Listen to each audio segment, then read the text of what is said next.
হাসান ভাই এই যে লিস্টটা ধরেন, ঝটপট জিনিসগুলো দেন তো আমারে। ভাতিজিরে নিয়ে দেখলাম স্কুলে যেতেছে। তো ভাতিজিরে নিয়ে তো ইউনিভার্সিটিতে সম্ভব না। এত কথা বলেন কেন আপনি? আমি জিনিসগুলো দিতে বলছি, তাদের দেন না। না, লগে দেখলাম শিশিরা পাকে। তাতে আপনার কোনো সমস্যা? না মানে আপনি বেকার মানুষ তো, কিছু তো করেন না, ভাবলাম যে কিছু টাকা পয়সা বেশি আর কি। আমি না বেকার না, বুঝছেন? আমি অনলাইন বিজনেস করি, আমি অর্গানিক জিনিসপত্র বেচি।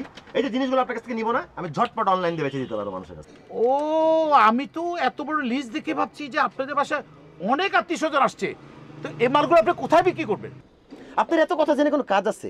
আমি কি আপনার দুলাভাই লাগি? আপনাকে আমি জিনিসগুলো দিতে বলছি, আপনি দিবেন কি দিবেন না? এলাকায় তো দোকানের অভাব নাই ভাই, আমি জায়গা তাহলে। এই মালগুলো দেখ তো ভাই, তো রাগ করেন কেন? আমি আপনার সাথে একটু মস্কারা করছি, একটু রং তামাশা করতে পারবো না ভাই। রং তামাশা রং মিস্ত্রি, আপনি বিল্ডিং এ গিয়ে রং মারেন, আমার লগে তামাশা করতেছেন কেন? জিনিসগুলো দিবেন নাকি দিবেন না? দিলে তাড়াতাড়ি দেন। তাড়াতাড়ি দাও, মাল দাও, তাড়াতাড়ি দাও ভাই। এত রাগ করলে তো পারবো না ভাই, দুনিয়াতে একটু বুঝে শুনে চলতে হবে, তাই না ভাই? ব্যবসা তো আমরাও করি, একটু মস্কা, এগুলো সমস্যা আছে। এই তাড়াতাড়ি দাও। ব্যক্তিগত কথাবার্তা স্যার, কথাবার্তা নেই, আসছে খালি খালি পেঁচা। ভাই নেন ভাই। থ্যাংক ইউ ভাই। পেঁচা আমার ভালো লাগে একদম একদম। বুঝছস কি আসে দিন সময় একদিন আমাদেরও আসবে, বুঝছস?